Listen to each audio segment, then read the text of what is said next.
திருப்பதி ஏழுமலையான் கோவிலில் மத்திய இணையமைச்சர் எல் முருகன் தலைமுடியை காணிக்கை அளித்து சிறப்பு வழிபாடு நடத்தினார். தரிசனம் முடிந்த பிறகு கோயில் வளாகத்தில் உள்ள ரங்கநாயக மண்டபத்தில் தேவஸ்தானம் சார்பில் தீர்த்த பிரசாதங்கள் வழங்கப்பட்டன.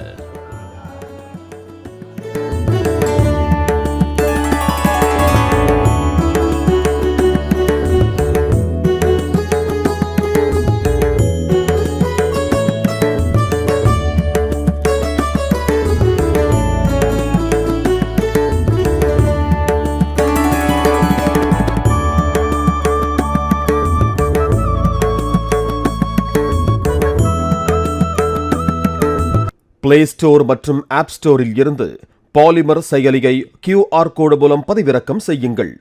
செய்திகளை உடனுக்குடன் பெறுங்கள்.